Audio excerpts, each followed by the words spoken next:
Yo les duelistes, c'est Dracomics. Aujourd'hui les amis, on se retrouve pour une toute nouvelle vidéo de deck profile. Avant tout, bien sûr, je vais vous présenter le deck puisque c'est un deck profile de deck de structure, les charmeuses spirituelles, et j'ai réussi à m'en procurer 3. Alors avant tout, bien sûr, je vais préciser une petite chose. Comme vous le savez, nous sommes reconfinés à cause du Covid-19. Donc, bien entendu, tous les événements Konami sont désormais annulés jusqu'à nouvel ordre. Donc, pour le moment, 1er décembre, comme notre cher président nous a dit. Du coup, eh bien, je ne vais pas forcément pouvoir vous faire de contenu sur des tournois, etc. Je vais quand même essayer de me procurer des boosters Phantom Rage pour les prochaines vidéos qui sortiront dans les semaines à venir. Là, du coup, comme il y a une petite particularité dans ce deck de structure que je vais vous présenter, les charmeuses spirituelles, comme on peut avoir des exclus en fait en ultra, une des 4 ultra rares avec des illustrations différentes. Je vais vous déballer les 3. Théoriquement, j'aurais dû vous en déballer qu'un seul. Mais pour découvrir quel ultra rare j'aurais eu dans chaque deck, avec vous, je vais vous déballer les 3. On découvrira bien sûr les ultra rares de chaque deck. Et après, toutes les communes seront les mêmes. Donc, je ne garderai qu'un seul deck sous la main pour vous le présenter en fait. Voilà. J'en reviens un peu à la présentation de cette vidéo. Je vais pouvoir donc vous déballer le deck, vous expliquer un petit peu les effets des cartes, etc. Mais pour le moment, je ne me suis pas penché sur de vraies compositions de deck. Donc ça viendra dans les semaines à venir. Je vous ferai des petits decks profile de beaucoup de decks que j'ai réussi à récupérer juste avant les annonces sanitaires du gouvernement. Donc dans les semaines à venir, ne vous inquiétez pas, il y aura du stock de vidéos. Là, aujourd'hui, donc, on va déballer ces magnifiques decks qui sont sortis la semaine dernière. Même un peu avant, j'ai envie de dire, il y a une bonne dizaine de jours. Voilà. Donc, je vous les présente seulement maintenant, puisque je n'ai pas pu les faire avant. Et donc, voilà. Allez, let's go, sans plus attendre. Il y a eu beaucoup trop de blabla. On va déballer les decks.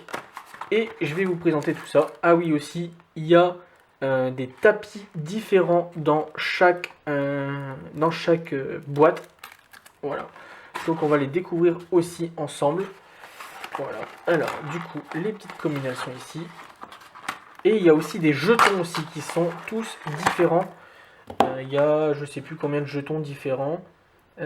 Alors, donc le contenu du structure, c'est 5 ultra rares, 4 fixes plus 1 sur 4 avec des illustrations différentes, 2 cartes super rares, 35 communes, une des 5 cartes jetons super rares et un tapis de jeu de luxe avec un guide de duel au verso avec des astuces pour vous aider à déployer une stratégie parfaite. Voilà.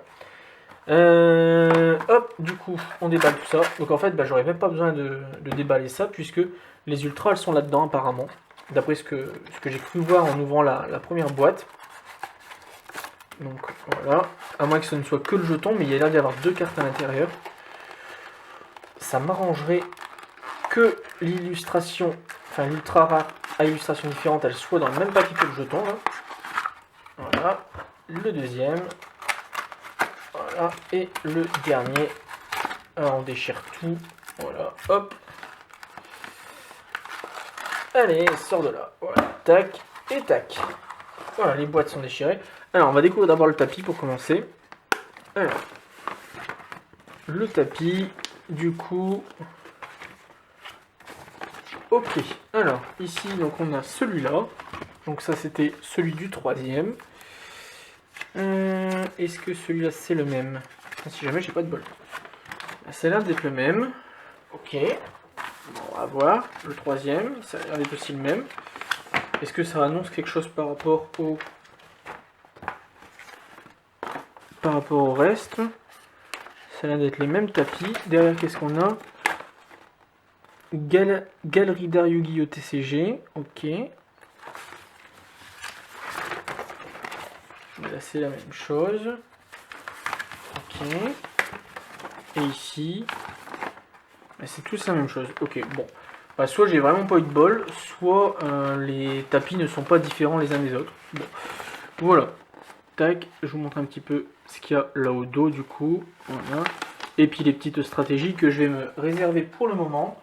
Et je vous expliquerai tout ça plus tard en fait dans une vraie vidéo deck profile. Voilà, j'ai replié les tapis. Tac, hop. Paf, paf, paf, paf, paf. Allez, on découvre tout ça. Alors on a Ossa, familier possédé, donc qui est d'attributaire, magicien à effet, 1850-1500 de défense. Et on a 2 Ita, familier possédé en ultra rare. Alors, et du coup, est-ce que normalement elles sont dans les decks de base? Elles sont aussi dans les decks, ok. Allez, on va déceler ça. Et on va découvrir du coup les jetons juste derrière. Est-ce que ça annonce que c'est les mêmes jetons entre les deux Ita? On verra. Alors on a un jeton comme ceci, ok. Le deuxième jeton, est-ce qu'il est vraiment différent? Ah oui, il est différent, ok. Voilà. Et est-ce que c'est encore un autre jeton du coup? Hop. Ah ouais, c'est un autre jeton. Ok, donc déjà, ça, c'est pas parce qu'on a donc les mêmes promotionnels en ultra qu'on a forcément les mêmes jetons. Ça, c'est très bien par contre. Parfait. Bon, après, c'est juste des petits détails, des petits gadgets en plus. Hein, clairement. Voilà. Donc, les effets, je vais pas forcément vous les lire tout de suite. On les découvrira en allant. Je vais donc déceler un deck. Alors, bien sûr, moi, je sais ce qu'il y a dans le deck puisque j'ai lu la composition. Je pense que vous aussi. Vous devez avoir déjà vu énormément de vidéos sur ce sujet. Voilà. Pour certains, je pense. D'entre vous. Alors, où est-ce qu'il se défait? Là, ici. Hop là. Allez, c'est parti. Alors, hop, parfait. Tac. Allez. Alors. Voilà. Eh ben, dis donc. Ils sont résistants, les plastiques des familiers possédés. Allez, let's go, c'est parti, du coup. Alors, qu'est-ce que c'est ça? Guide d'apprentissage, ok, la rage fantôme, donc j'espère que je vais pouvoir m'en procurer très rapidement. Et ok, bon ça c'est ce qu'on a depuis 4 ou 5 decks à chaque fois. Allez, du coup, première carte du deck, c'est éveil des possédés arc-démon de la surinfamie, apparemment. Ok. Allez, ensuite. Alors, hop, je vais essayer de faire le focus un peu plus près. Voilà. Allez, ensuite, donc on a dans le deck éveil des possédés, super Inari feu. Ok. Ensuite, on a Ishirin, grande artiste spirituelle, donc qui est une carte magie de terrain. Les charmeuses spirituelles, qui est une magie jeu rapide. Ok. Alors, on va essayer de lire un petit peu les trois effets là. Alors, donc l'arc démon, c'est vous pouvez invoquer spécialement cette carte depuis votre main ou deck en envoyant un monstre magicien face recto et un monstre terre de max niveau 4 face recto que vous contrôlez. Vous ne pouvez utiliser chacun des effets suivants qu'une fois par tour. Lorsque cette carte est invoquée spécialement par son effet, vous pouvez invoquer spécialement un monstre de max niveau 4 depuis votre cimetière mais annuler ses effets. Et si cette carte est envoyée depuis le terrain au cimetière, vous pouvez ajouter une carte artiste de la terre spirituelle ou une magie jeu rapide possédée depuis votre deck à votre main. Ah oui, c'est quand même très très très fort. C'est un niveau 5 qui peut s'invoquer spé de n'importe où en fin de compte. Donc je pense que je vais surtout baser mon deck sur éveil des possédés de la terre. Voilà, et celui-ci, donc on peut l'invoquer spé si on a un magicien et un feu de max niveau 4. Et donc ces effets ne peuvent être activés qu'une seule fois par tour. Lorsque cette carte est invoquée spécialement par son effet, vous infligez des dommages à votre adversaire égaux à l'attaque d'origine d'un monstre qu'il contrôle. Ouais, c'est pas mal. S'il a Dragoon sur le terrain, bah boum, il prend 3000 ou 4000 en fonction des dégâts qu'il a déjà fait. Et si cette carte est envoyée depuis le terrain cimetière, vous pouvez tuto une artiste de feu spirituelle ou une magie piège possédée. Ok, donc ça c'est le même effet. Ensuite, Ishirin, grande artiste spirituelle. Vous annulez le premier effet de monstre de votre adversaire qui est résolu chaque tour.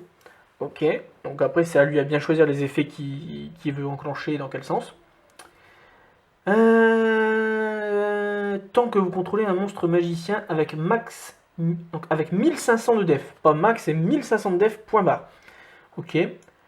Durant votre main phase, vous pouvez révéler un monstre du même attribut, mais avec 1500 d'attaque et 200 de défense depuis votre deck à votre main. Alors non, vous pouvez révéler un monstre magicien depuis votre main, et si vous le faites, ajoutez un monstre du même attribut avec 1500, avec une attaque de 1500 et 200 de défense. Ok. Donc à voir dans le deck ce qui peut être tuto grâce à cet effet. Depuis votre deck à votre main, et si vous le faites, mélangez la carte révélée dans le deck. Hein? D'accord, donc le magicien que tu as révélé. Ok. Vous ne pouvez utiliser cet effet de sharing qu'une seule fois par tour. Ok. Donc c'est pas un peu comme les terrains qu'on peut déjà utiliser par le passé, qui disent que si tu changes de terrain, en fait, tu peux réactiver le terrain, comme par exemple dans un deck que je vous ai déjà présenté, Monde Ténébreux, avec le portail. Ok, alors les charmeurs spirituels, donc qui est une magie jeu rapide. Ok, donc défaussez une carte, puis prenez 2 cartes depuis votre deck de noms différents l'une de l'autre, qui sont des monstres la charmeuse, des monstres familiers possédés et ou des magies ou pièges possédés. Ajoutez-en une à votre main et posez l'autre. Vous ne pouvez activer qu'une charmeuse spirituelle par tour, ce qui est quand même très très très fort. Ensuite, on a magnifique Reijeki en super rare, les amis. J'aurais pu penser que c'était une commune en le voyant sur la liste. Ensuite, on a Association des possédés, voilà, qui est juste là en super. Donc Reijeki, je vous explique pas son effet. Invoquez spécialement un magicien avec 1500 de def depuis votre main ou cimetière en position d'attaque ou de défense, face verso. Puis si vous contrôlez des monstres avec minimum 2 attributs différents, vous pouvez détruire une carte face recto sur le terrain. Vous pouvez bannir cette carte depuis votre terre, puis cibler une magie continue, piège continu possédé dans votre cimetière, placez-la face recto sur votre terrain. Vous ne pouvez utiliser qu'un effet d'association des possédés par tour et uniquement une fois par tour. Ok, bon, ce qui est déjà pas mal. Ensuite, on a Ossa, la charmeuse de la terre, qui est juste là, du coup. Alors elle est à 500 500. Donc elle n'est pas ciblable par l'effet qui est ici. Ok. Ensuite, on a Eria, la charmeuse d'eau. Donc ça, c'est toutes des vieilles cartes qui ont été rééditées. Hein. Les effets, cibler un terre contrôlé par votre adversaire, prenez le contrôle. Face recto sur le terrain. Ok. Cibler un ou contrôlé par votre adversaire, prenez le contrôle de la cible tant que cette carte est face recto sur le terrain. Ok. Donc pareil, 500 500. Ita, la charmeuse de feu, donc 500 500. Win, la charmeuse du vent, 500 500. Ensuite, Infâme, mangeur arc-démon de l'infini. Alors lui, il est ciblable par l'effet du terrain. 1500, 200 de défense. On ne peut en contrôler qu'un seul sur le terrain. Et si on contrôle un magicien, on peut invoquer spécialement cette carte depuis notre main. Ok, c'est pas mal. Donc on le tuto, on l'invoque spé si on a un magicien sur le terrain. Et une fois par tour durant une phase de votre adversaire, si cette carte est dans votre cimetière, vous pouvez cibler un monstre face recto que vous contrôlez, détruisez-le. Et si vous faites, invoquer spécialement cette carte. Ouais, bon, après, à voir si c'est bien de détruire un de nos monstres pour remettre un femme mangeur, à voir. C'est des combinaisons à étudier. Ok, on a Gigabit qui est aussi ciblable avec l'effet du terrain. Et on a Inari-Feu qui est aussi ciblable avec l'effet du terrain. Ainsi que Ranryu, ok, qui sont des monstres donc eau, feu et vent. Ensuite, on a Animal Féerique Belle. Si elle est flippée, vous pouvez invoquer spécialement un monstre depuis votre main lorsque votre adversaire active une magie normale ou piège normal. Donc c'est un effet rapide. Vous pouvez sacrifier un autre monstre. L'effet activé devient changer un monstre face recto contrôlé par votre adversaire en position de défense face verso. Vous ne pouvez utiliser cet effet qu'une fois par tour. Ok, bon, à voir. Rion, donc pour l'effet par rapport à Cendrillon en fait. Belle, je sais pas par rapport à qui, mais bon bref. Aucun joueur ne peut cibler de monstre sur le terrain, celui-ci exclu avec des effets de carte magie ou monstre. Une fois par tour, vous pouvez défausser une magie, équiper une magie d'équipement, ok. Bon, c'est nul. Et Luna, c'est nul aussi. Je vais pas lire. Ensuite, on a Golem, Aruru, Artie sorcière. Voilà. On a Doriado des Ténèbres, qui est une magicienne pendule. Ok. On a la sorcière de la forêt noire, qui est une très bonne réédition. On a Veiler, très très bonne réédition aussi également. On a Denko Seka, en commune aussi. Pareil, très très bonne réédition pour ceux qui veulent jouer anti-méta. On a Éveil des possédés, une magie continue, donc pour les possédés. Voilà, on va essayer d'accélérer un petit peu. Village secret des magiciens, ça, Éveil des possédés, je vais vous le lire parce que c'est une nouvelle carte. Les monstres que vous contrôlez gagnent 300 points d'attaque pour chaque attribut différent que vous contrôlez. Ah ouais, donc c'est pas mal. Si t'as les 4, tous tes monstres gagnent 1200. Ouais, c'est pas mal. Les monstres, la charmeuse et familles possédées que vous contrôlez ne peuvent pas être détruits par des effets de cartes. C'est pas mal. Un anti-dragoon. Et si un ou plusieurs monstres magiciens avec 1850 d'origine sont invoqués normalement ou spécialement sur votre terrain, vous piochez une carte. Ah ouais, quand même. Alors, des monstres avec 1850 d'attaque d'origine, je me souviens pas en avoir vu pour le moment. Ils doivent peut-être arriver après. Alors, 1007, 1100, 1008, 2008, 1850, 1850, 1850, ok. Donc les 3 animaux féeriques. 1005, 500, 1005, 500, ok. Donc déjà les 3 animaux féeriques. Dès qu'ils sont invoqués normalement ou spécialement, et c'est des magiciens, on pioche une carte supplémentaire, ok. Mais une seule fois par tour. Donc le village secret des magiciens, tout le monde connaît, c'est pour les monstres magiciens. Celui qui n'en a pas ne peut pas activer de carte magie. Voilà. Le livre de magie du savoir, si donc vous envoyez au cimetière un monstre magicien que vous contrôlez, soit une autre carte livre de magie depuis votre main ou terrain face recto, et si vous le faites piocher 2 cartes. Ok, bon c'est pas mal. À voir si on peut mettre des autres livres de magie. Ou juste des magiciens en fait. Ouais, si c'est pas mal en fait. Terraformation pour aller chercher le terrain. Livre de l'éclipse qui est une très bonne carte pour remettre des monstres face recto. Tourbillon jumeau. Plus du tout gouverneur des ténèbres, tout le monde connaît. Non possédé, c'est pas une réédition. C'est une réédition, donc bon, ceux qui veulent la lire peuvent. Voilà, je vous laisse mettre pause. Hop. Ensuite, Kurogan, artiste de la terre spirituelle. Aoi, artiste de l'eau spirituelle. Kurenai, artiste du feu. Miyaba, artiste du vent. Métaverse. Barrière dimensionnelle. Warning, avertissement divin. Et donc Ossa, familier possédé, donc qui était un magicien avec 1850 d'attaque. Donc pour la magie de pioche là. Je ne sais plus laquelle. Éveil des possédés, voilà. Vous pouvez invoquer spécialement cette carte depuis votre main ou deck en envoyant un Ossa charmeuse de terre face recto et un monstre terre face recto que vous contrôlez. Si cette carte est invoquée spécialement par son propre effet, attaque, un monstre en position de défense inflige dommage perçant. Ok, c'est pas mal. Donc pour l'instant, franchement, je vais vraiment baser mon futur deck sur les monstres terre puisque c'est eux qui ont les meilleurs effets. Donc celle-là, pareil, on peut sacrifier un Eria et un monstre eau. Et si elle est invoquée spécialement par son propre effet, pareil, effet perçant.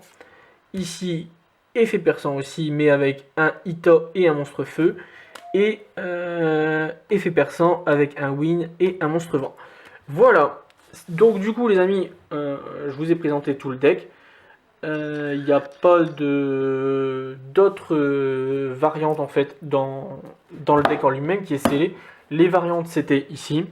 J'espère que cette vidéo vous aura plu. Mais sans plus attendre, je vous dis à très bientôt pour de nouvelles compositions de deck, de nouvelles vidéos, que ce soit en Yu-Gi ou en Pokémon bien entendu. Et j'espère que nous allons vite sortir de cette nouvelle période de confinement pour que je puisse vous refaire de nouvelles vidéos et bien sûr des petits tournois et des duels avec mes amis qui sont déjà intervenus dans plusieurs de mes vidéos. Je vous dis à très bientôt, c'était Dracomix et ciao ciao, bye bye. Hey, si cette vidéo vous a plu, n'hésitez pas à vous abonner et à activer la cloche de notification. On se retrouve très bientôt pour une prochaine vidéo, mais en attendant, n'hésitez pas à nous rejoindre sur tous les réseaux sociaux qui sont dans la description. Allez, ciao tout le monde.